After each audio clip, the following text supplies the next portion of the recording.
رب إنهن أضللن كثيرا من الناس.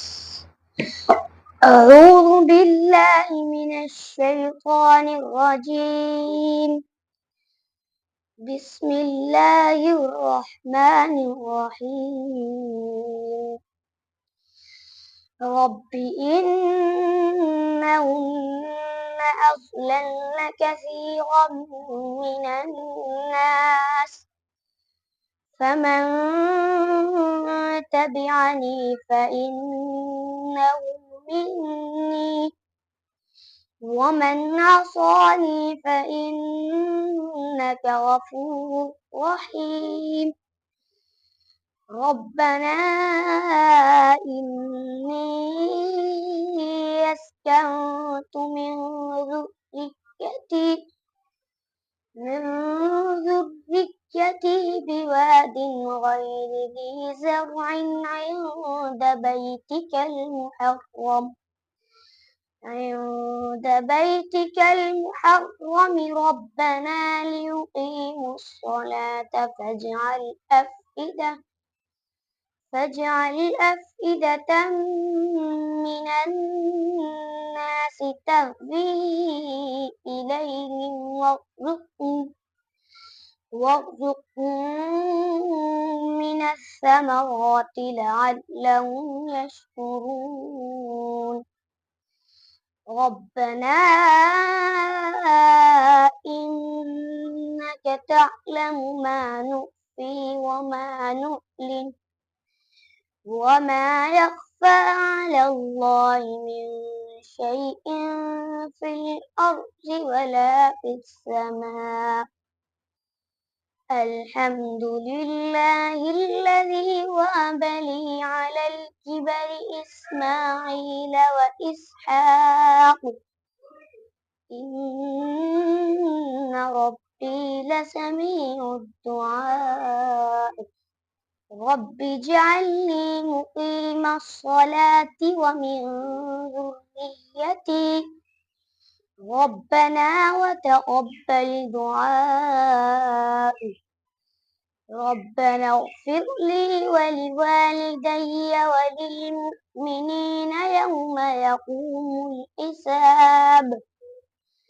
ولا تحسبن الله غافلا عما يعمل الظالمون، إنما يؤخرهم ليوم تشخص فيه الأبصار مهطعين مقنعي رؤوسهم لا يرتد إليهم طرفهم وأفئدتهم هواء. وأنذر الناس يوم يأتيهم العذاب فيقول الذين ظلموا ربنا أخرنا إلى أجل قريب نجب دعوتك ونتبع الرسل.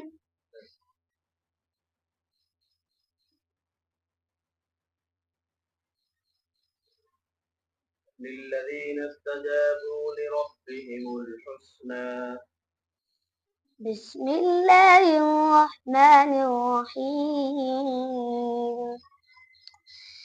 للذين استجابوا لربهم الحسنى والذين لم يستجيبوا له لو أن لهم ما في الأرض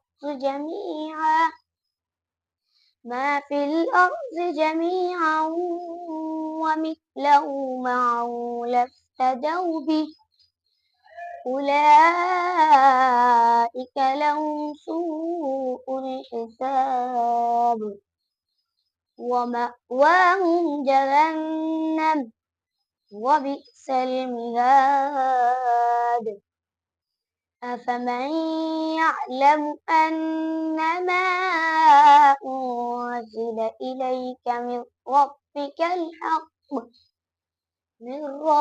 الحق كمن هو أعمى إنما يتذكر أولو الألباب الذين يوفون بعهد الله ولا ينقضون الميثاق والذين يصلون ما أمر الله به أن يوصل ويخشون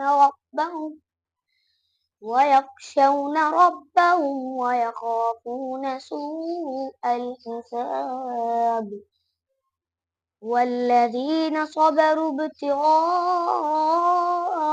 وجه ربهم وأقاموا الصلاة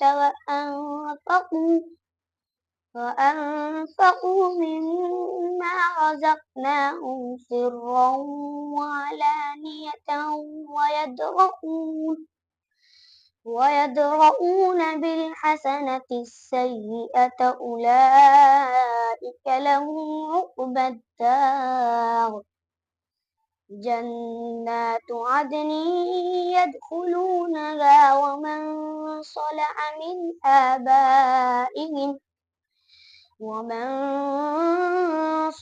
من آبائهم وأزواجهم وذرياتهم والملائكة يدخلون عليهم من كل باب سلام عليكم بما صبرتم فنعم عقبى الدار والذين ينقضون عهد الله من بعد ميثاقه ويقطعون ما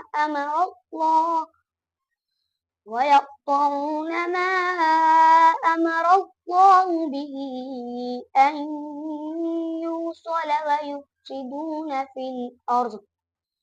ويفسدون في الأرض أولئك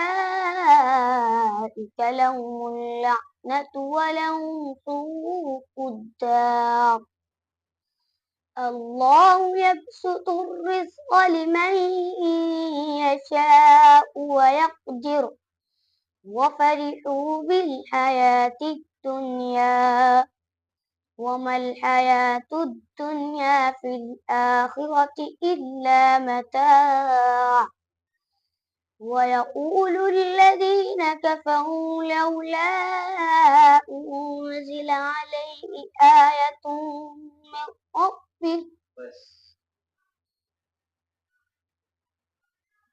قال هل آمنكم عليه إلا كما أمنتكم على أخيه من قبل بسم الله الرحمن الرحيم قال هل آمنكم عليه إلا كما أمنتكم على أخيه من قبل فالله خير حافظا وهو أرحم الراحمين ولما فتحوا متاعهم وجدوا بضاعتهم ردت إليهم قالوا يا أبانا ما نبغي هذه بضاعتنا ردت إلينا ونمير أهلنا ونحفظ أخانا ونزداد كيل بعير ذلك كيل يسير قال لن أرسله معكم حتى تؤتون موثقا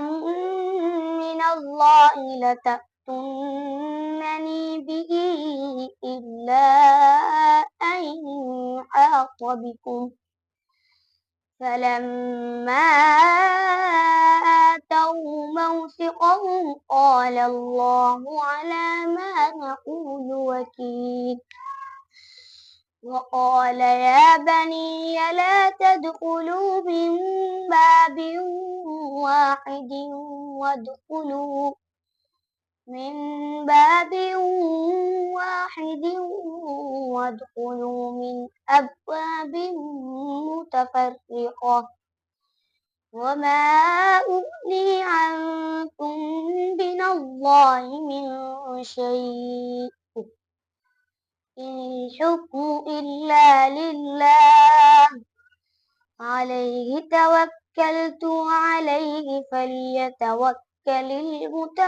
المتوكلون ولما دخلوا من حيث أمرهم أبوهم ما كان يغني عنهم من الله من شيء إلا حاجة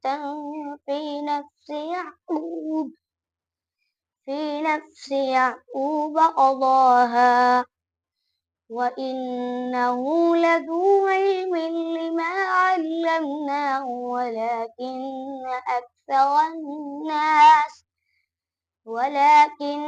أكثر الناس لا يعلمون ولما دخلوا على يوسف آوى إليه أخاه قال إني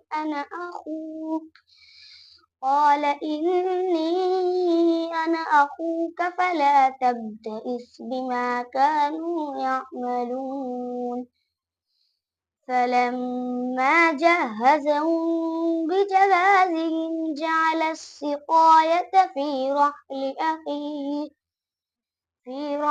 أخيه ثم أذن مؤذن أيتها العير إنكم لسارقون صدق الله العظيم.